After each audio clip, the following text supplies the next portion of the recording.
G'day, Tragic here, and we're going to be doing the Dunland Trap now, which is the first pack in the Ringmaker cycle. We've already done Voice of Isengard, which is the accompanying deluxe. So let's get into this. Now, as you may know, there's a quest in here as well as, there's a quest here as well as player cards.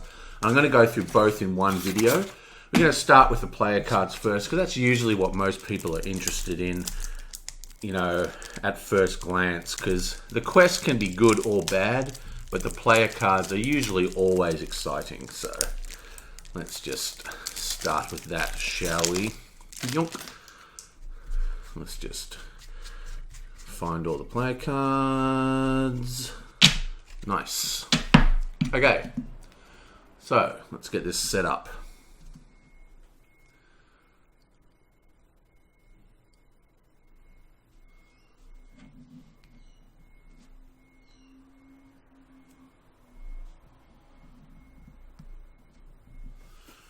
Okay, so the first thing we have here is Celeborn.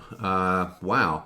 He's like the super duper elf, isn't he? He's kind of like Gandalf, but an elf version. He beat up, you know, Balrogs and all this kind of stuff. I'm not a huge lore person.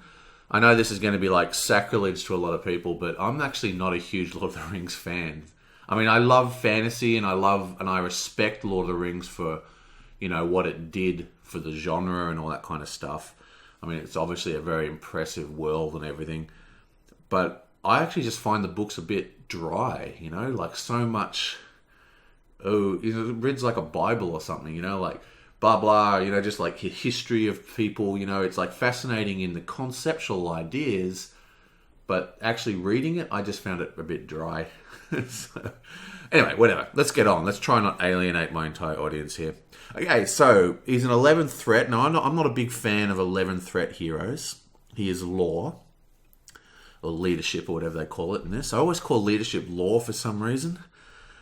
And I always call lore arcane. I don't know why. I think it's because of I've got so many card games in my brain. Anyway, so he's leadership. So he's 3-2-2-4. Not particularly great stats.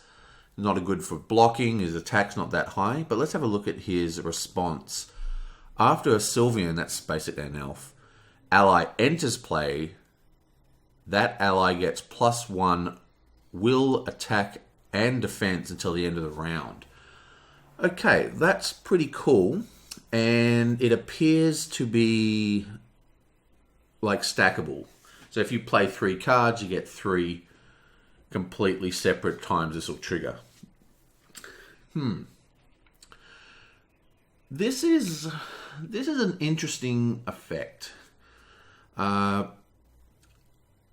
In my experience, +1 will or +1 attack is not really that significant. +1 defense can actually make a huge difference though.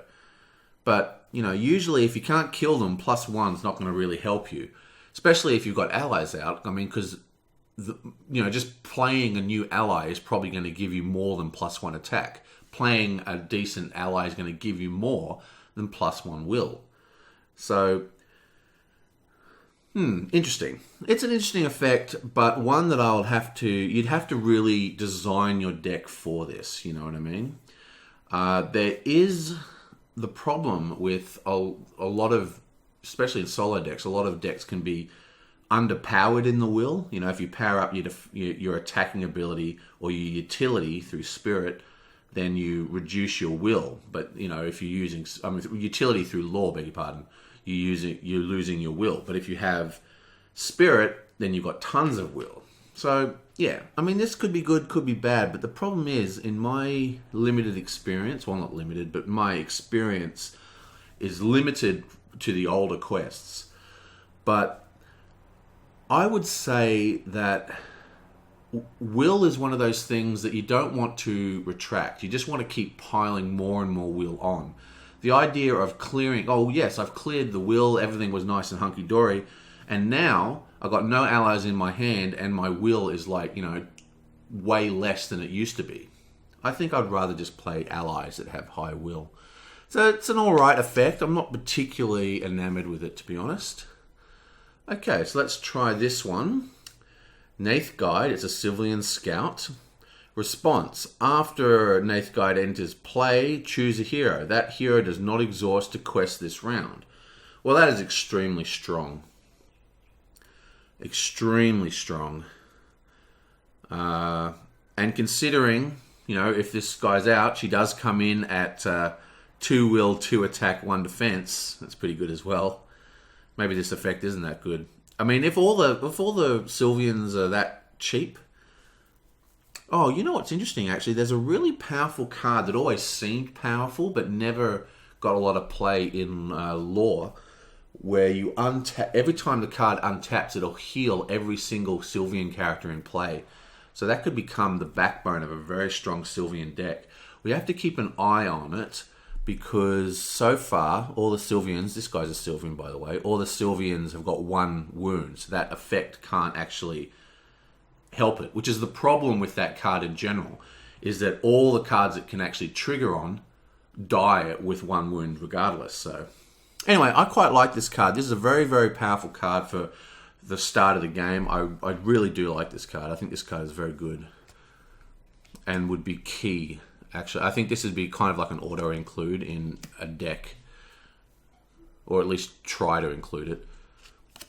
The problem with this card is that it's a utility card for your hero. You know what I mean? What I mean is, it's kind of like, okay, so this girl, so say we're playing with this guy here, right? We play this card, we can suddenly quest for 5 with this dude still untapped. That's very, very strong. You know what I mean? But, you know, I could play, he is leadership, so I could play a Celebrian Stone on him and get a permanent +2 for the rest of the game. You know, for the same price, but it's permanent. So it's hard to judge these things. I think she'd be more useful as a way to ensure the attacking. Okay, anyway, Swift and Silent. Ready a hero you control. Then if your threat is 20 or less, and this is the first time you played a copy of Swift and Silent this round, return this card to your hand instead of discarding it. Okay.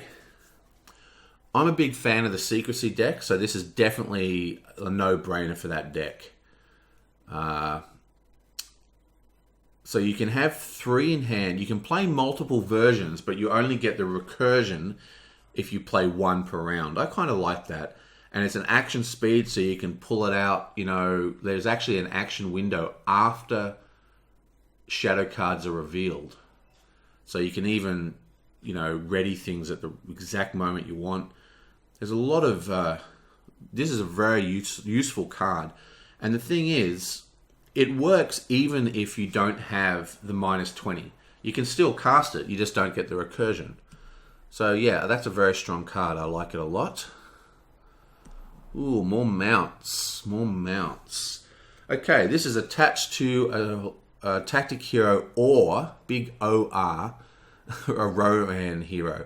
And there was actually a card in the last video I did where it was very similar. It was another mount. I got it wrong. I thought it was attached to a tactic hero and it also had to be Rohan. But it's actually an OR. So it's any tactic hero or any Rohan hero. And that makes this mount and the last mount from Voice of Isengard a lot more powerful. Attached here, it is restricted. It's not as good. Attached hero gets +1, +2 instead if the attached hero is MMR. Okay.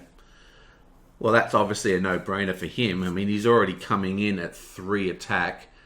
This gives him 5 attack, and then if a character leaves play, he's at 7 attack.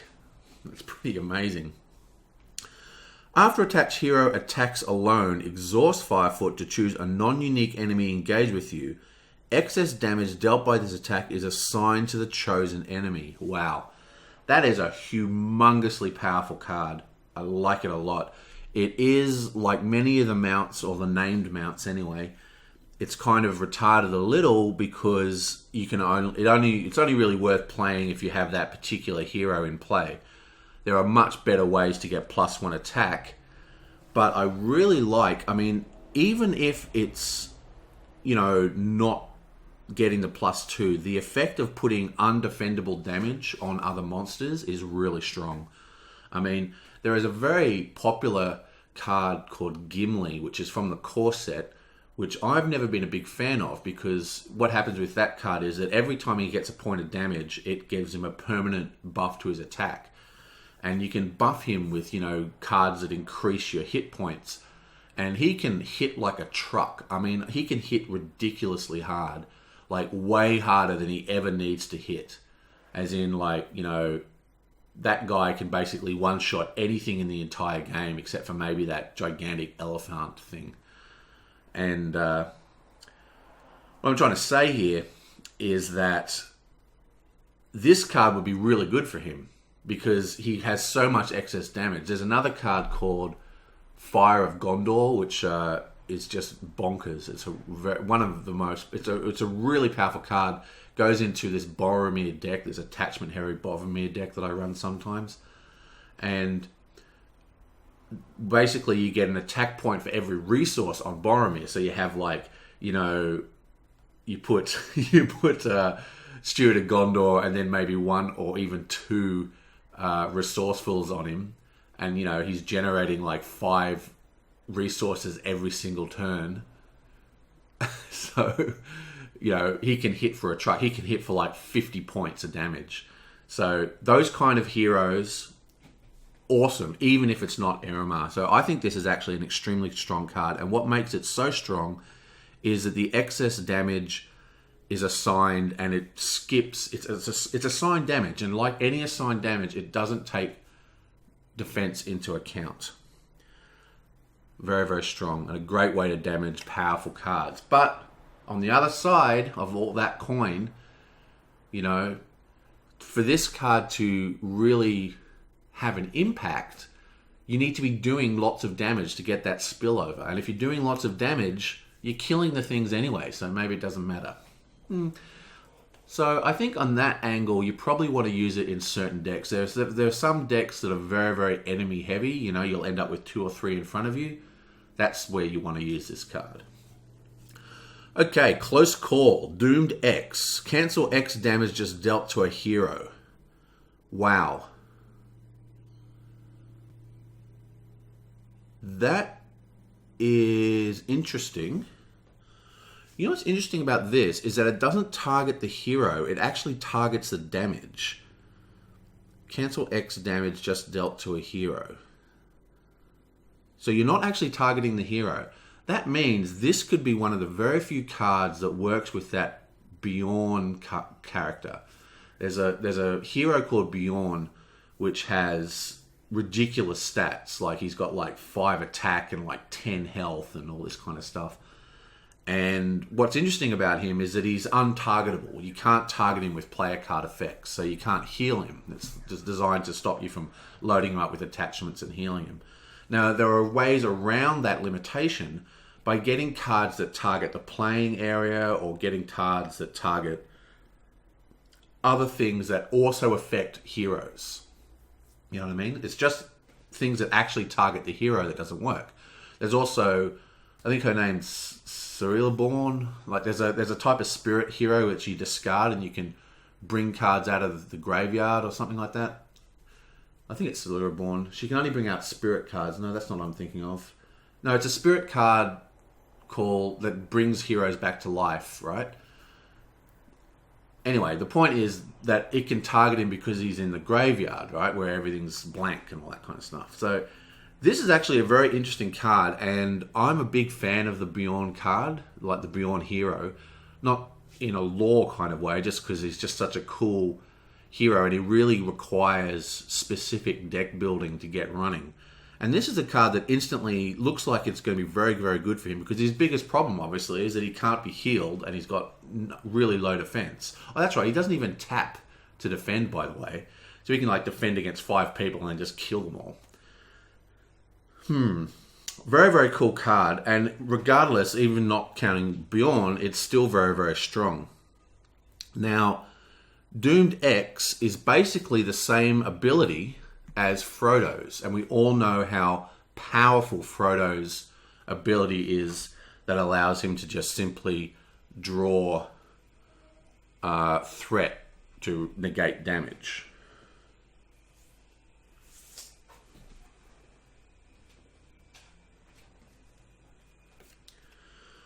Right, so what have we got next? Blue Mountain Trader.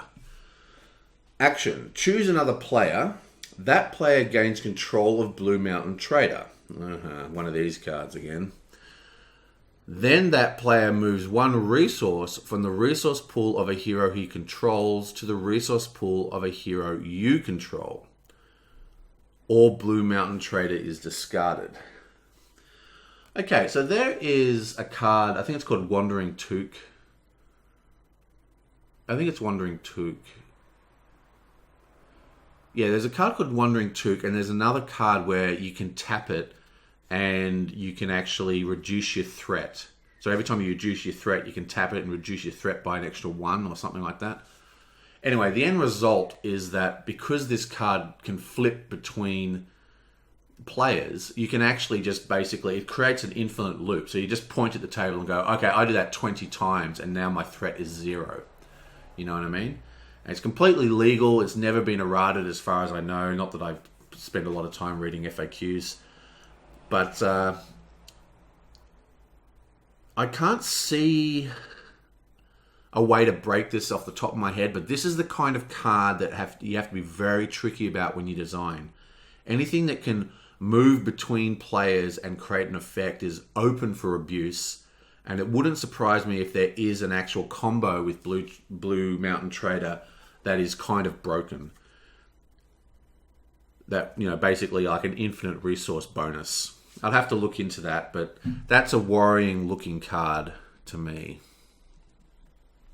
Interesting though. Okay, what have we got here? The Fall of Gil-galad. Song, another song, finally. Limit 1 per deck. Ugh, well that's alright. Songs that are limited 1 per deck are fine. I actually usually only use songs when I have a lore hero, and all you need is some minstrels, and they're fetches. They can fetch single cards. It's a great way. Using a minstrel, they're also 2 quest power. Minstrels are a great way to get some extra quest power out of lore and also fetch songs, so you don't have to worry about having multiple copies. You can really create room inside your deck, you know, and have multicolored decks. Anyway, so having the 1 per deck limitation doesn't worry me too much. Response. When attached hero is destroyed, add Fall of Gil-galad to the victory display to reduce your threat by X, where X is the attached hero's threat cost. Interesting. This is an interesting card, and it's interesting because there's that card I was just talking about, Celeborn or whatever her name is, that allows you to sack the hero. You actually kill the hero. You sack the hero to get this effect. But this actually says destroyed, so the hero needs to be killed. So you need to combo this with cards that pull the guy out of the graveyard, or maybe Landreval, who can like put him back on the table. Interesting. I think there's room for some clever shenanigans with this card. I would like to run this with Gandalf. I know that there's a Gandalf coming. You know, like I say, I don't look at all the spoilers, and it's true I don't, but you know, I can't help but know that there's some of the big heroes turning up because like everybody talks about them in the game group. And I know there's a Gandalf coming, and he's like 13 or 15 threat or something ridiculously high. So, I mean, you could play him, purposely kill him as soon as you get this on, and then bam, your secret. Boom. Same for Elrond. So I think there's some shenanigans you could pull with this. You just got to be careful that it is destroy. So you have to actually be killed through taking damage. Ooh, another Lookout, Ithilien Lookout. Now, I'm a big fan. Well, I haven't actually got it to work yet, but somewhere there is a trap deck, like a ranger deck, like all trapped and all controlling the staging area. There's a deck that exists somewhere once I get to build it. And what I'm looking for is more utility. So hopefully this is going to help us. For starters, it's got Secrecy 2, excellent, which is, you know, what trap decks need. Response: after Ithilien Lookout enters play, look at the top card of the encounter deck. If it's an enemy, you may discard it. Excellent. Absolutely fantastic card. Love it. Love it. Combine it with a peak, like, say, Hemmermath or something. Very, very powerful. But even just playing him raw is still pretty strong. Okay, what have you got here? The Tree People. Okay. Action: return a Sylvian ally you control to your hand to search the top 5 cards of your deck for a Sylvian ally. Put that ally into play and shuffle the other cards back into your deck. You can only play 1 copy of the Tree People each phase. Well, that is a ridiculously strong card. So let's get this straight. We know for a fact that the Sylvians, like the idea of the tribe is what we're seeing with this card here. As in, as they enter play, or leave play, I think as well, they trigger responses. So that's basically the point of those cards. So here we have a card that allows you to not only take an existing ally into your hand, so you can play it again, but you also get to free put another card on the table. I mean, that is an extremely strong card, and it's obviously a combo enabler of some sort once all the cards get released. Excellent. Okay, and I think this is the last one. It is a neutral, the White Council. X is the number of players in the game. Okay, so it's very cheap for solo players. Starting with the first player, each player chooses 1 different option. Ready a hero he controls, add 1 resource to the resource pool of a hero he controls, draw 1 card, or shuffle 1 card from the discard pile back into his deck. Okay, so this is a very, very strong card. Obviously I like a lot. It's basically the same as Mildwar or whatever that sort of looks like a water bottle or something. Basically, you discard it, you have a couple of options. It's an attachment. So it's a very, very similar card. I think I like this one a little bit more. But, yeah. Well, I think there's some pretty strong cards in this set. This one here actually worries me quite a lot. I might have to go to the forums and have a look, because I am sure that's abusable just by reading it. Just basically because of that other combo, which is absolutely ridiculously broken. I dislike it so much. I actually banned it in my local. I said, look, we're just gonna ban that combo completely. Okay, so that's the end of that. Now let's check out the quest itself.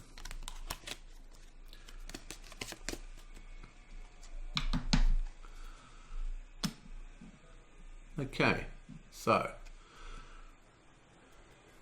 the Dunland Trap, the Road of Therabad. You are following the Old South Road from Isengard to Therabad on an errand for Saruman when you are attacked by the wild men of the Dulladan. Set Chief Torch and Muvadevu Ravine. Ravine. I thought it was a strange name, but it just meant ravine. I'm such an idiot. Side out of play. Make an Old South Road the active location. Each player searches the encounter deck for the Boar Clan enemy and puts it into play, engage with them. Shuffle the encounter deck. Okay, well, that's quite a lot of stuff going on. And what do we got on 1B? It's an 18. Already weary from your full day of travel, you struggle to hold the ferocious Dulladan attack. You must rally your companions and drive back the enemy, or you will be defeated. Oh, another time effect. Boo. Forced. After the last time counter is removed from this stage, each player discards his hand and draws 2 cards. Place 2 time counters on this stage. Okay, so this is following the similar kind of vein that we had in the other game, where it's all about hand destruction, you know, changing the way you play. Not a huge fan of that. Now, what do we got? Chief Took, there's the ravine, and there's the Old South Road. So we'll just quickly look at these. Now, what was it? Okay, so this and the ravine are out of play to begin the game. So obviously these are like the big kahunas. So let's the chieftain, he's 50 threat, and he's a 3/5/3, very easy to kill. You only need 8 to kill him. It's very easy to kill. Cannot have attachments, cannot leave play. Well, there you go. Chief Trurock or whatever engages the first player. Forced. After the enemy engages a player, after an enemy, any enemy, doesn't mean him, it just means any enemy, engages a player, remove 1 time counter from the current quest. Oh, I hate him. I already hate him. I hate the time counters and I hate him. Okay, next is the Ravine. It's a 4/6. Dunland enemy gets +1 attack and +1 defense. That really sucks. Okay. And we start within play the Old South Road, actually as the travelled location. I believe we're already travelled there. South as the active location, yeah. So we're already travelled to the Old South Road. Forced. At the end of the refresh phase, remove 1 time counter from the current quest. So it is imperative that we quest very, very strongly in that first turn. We need at least 4 plus whatever comes out of the deck. So that is horrible. And then we also have to take a Boar Clan enemy and put it engaged with us. And we leave the other Boar Clan enemies actually in the deck. They don't get discarded. So these are 3005. Not too much of a hassle. The Boar Clan Stalker gets +1 attack and +1 defense for each resource token on it, a limit of +4. After the engaged player draws any number of cards, put a resource token on the Boar Clan Stalker. Okay, so he actually starts with 1 attack, 1 defense, because you'll draw a card in as your initial turn starts. And that is after the initial setup. So he starts at 1-1, 3-1-1. So he's actually 6 to kill, which isn't as easy as I thought. Okay, so that's the end of that. Let's go to 2A. You've driven back the attackers, but some of them seized your bags during the fight and took them as they fled. Inside one of the bags is the gold that Saruman gave you for your quest, so you pursue the thieves deeper into Dunland. When revealed, you've got to remember that the 2A cards and 3A cards now have reveal effects. Make Morn Divu Ravine, whatever it's pronounced, make the ravine the active location. Return any previous active locations to the staging area. Each player discards each item and each mount attachment he controls. Each player chooses 1 ally he controls and discards each other ally he controls. Okay, so that is pretty harsh. So what we're looking at here is a terrible effect. Basically, the first part of the effect is easy to get around. You just don't put mount attachments or item attachments in your deck, so who cares about that? But actually destroying all your allies is actually pretty hardcore. So you'll either need to have some incredibly high utility ally, like maybe Bjorn. The Bjorn ally is one of the best single allies you can get. He can defend it, you know, he's got huge defense, huge hit point pool, and he can hit like a truck. Landrevol's another one, so you can actually just kill your heroes, whatever. The point is, there are allies that are better than some others. Still, even though, I like the thematics of this though, like we kind of run off into the forest chasing them, so we leave our horses and all our shit behind us, you know, and we leave our other allies to guard our camp or whatever. Very, very cool. Okay, so let's have a look at the other side. Well-laid trap. There's no quest points on this one. In your zeal to recover your gold, you have been led into an ambush. When revealed, each player searches the encounter deck and discard pile for a Boar Clan enemy and puts it into play and engage with him. Shuffle the encounter deck. Each player shuffles his discard pile into the draw deck and draws 1 card. Okay. At the end of the combat phase, advance to 3A. So we've got to just sit through one set of combat and then we survive it. But it does say something. Maybe I read this wrong. Yeah, this just says for a Boar Clan enemy. So it's actually not the Stalker that has to come out. You can pick any Boar Clan enemy from the list. So when we go through here, we've got to keep that in mind. There's probably only 2 different enemies. So we'll go through that in a sec. Okay, whatever. So all we got to do is survive that combat. There's a number of things going on here. Basically, we fetch a monster, put it engaged with us, and then we shuffle the encounter deck. Who cares about that? Each player shuffles his discard pile into his draw deck. That's actually very cool. Anyway, so all you got to do is survive that combat, and you go straight to 3A. Okay.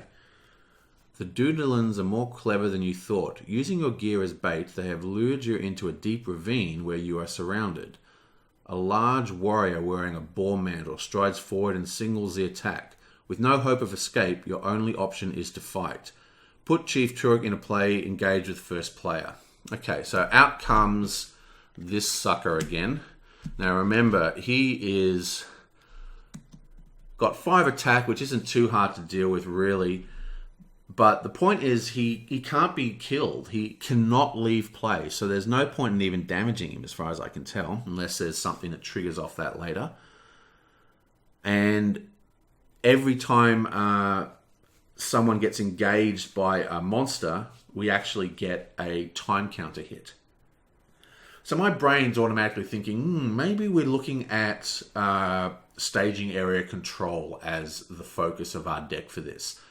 Something that can kill things in the staging area before they ever engage us. So a trap deck or, a Dune here type deck, something like that. Okay, and the final quest is time X. X is 5 times the number of players in the game. If a hero is destroyed at this stage, the players lose the game. Okay. Well, that removes land revol as the option for keeping the ally, because that's who cares about that. Forced. After the last encounter is removed from the stage, the players must make engagement checks, and each engagement enemy makes an attack. If no heroes are destroyed by the attacks, the players win the game. Okay, that's very, very odd. Basically, we have 5 turns to stabilize, right? And then all we need to do is survive a single barrage of the ambush, and if we do, we win the game. That's I don't like that at all, to be honest. When I play, I sometimes extend the game a couple of turns just to clear all the enemies and, have a nice clean board at the end. The idea of the game ending but having like 4 monsters in front of me, that doesn't appeal to me at all, I have to say. Anyway, let's get on with the actual monsters.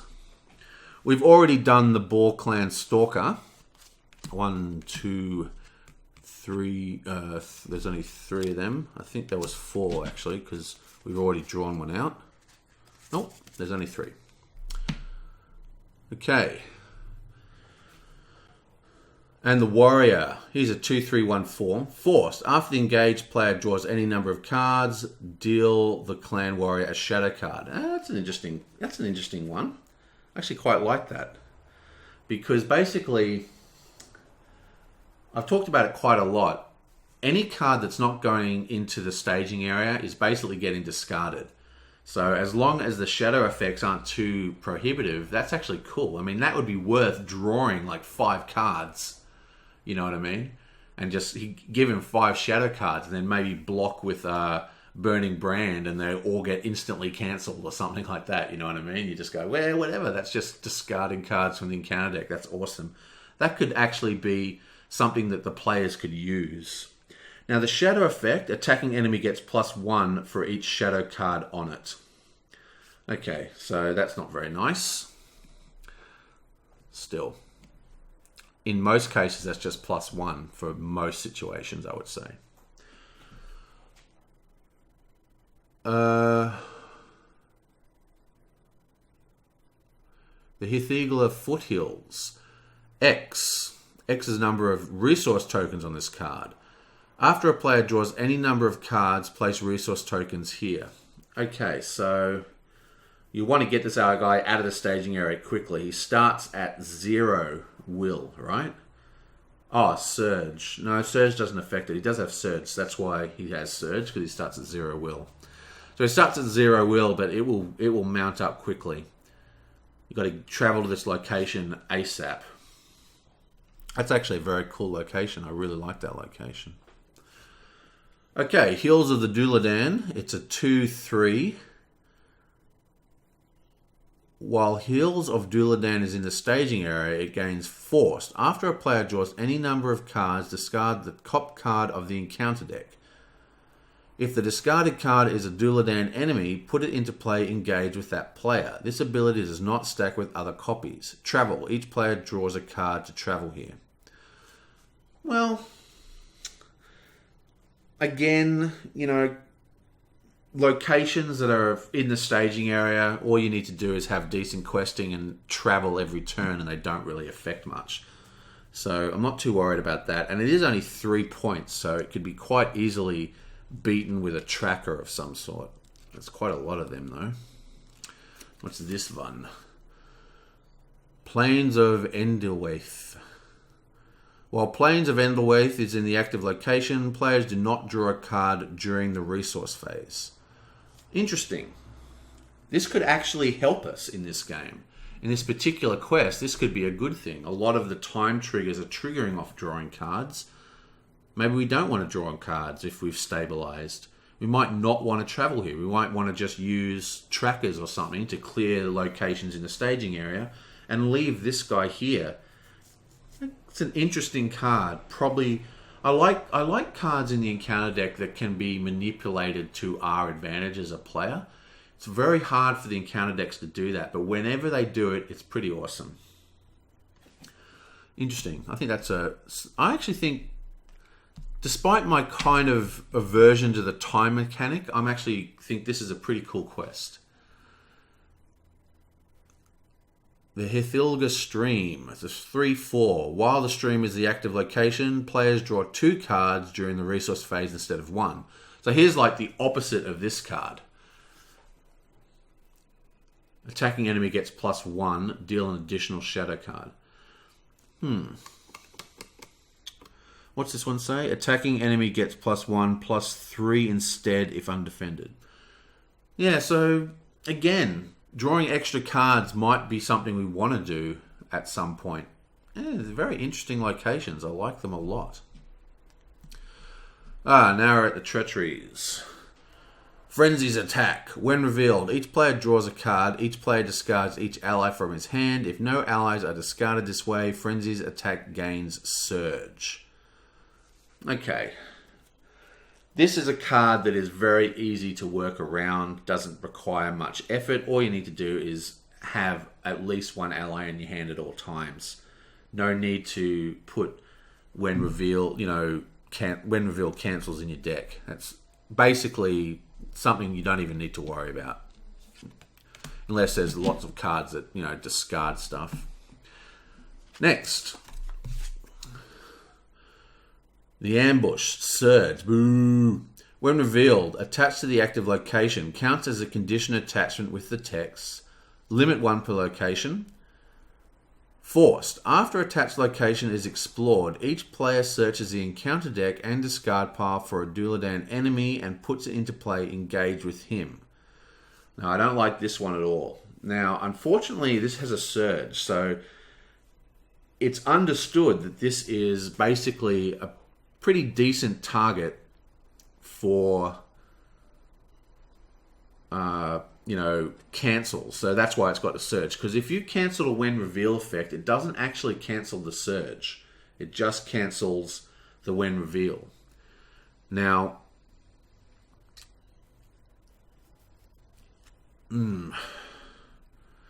Eleanor is a cancel as well, but she actually causes a surge, so she would actually give you 2 surges. So you can't get around this surge. But still, nice when reveal. I think this is a pretty cool effect. But again, this is such a weird quest actually, because you've got, all you have to do is survive an attack here, and then all you have to do is survive 1 round of combat here. So this is a weird quest, as in, like, you might be able to complete this really easily, or you'll just be overwhelmed. Interesting. Okay, so I think this quest has a lot of great ideas. I particularly love the location design, but the idea of, you know, just surviving one combat and then you've won the game doesn't appeal to me a lot. It feels like the game's, you know, incomplete or something. Still, yeah, well, that is the road to Traban, which we know we get captured on. And yeah, boom. I'll see you guys next time.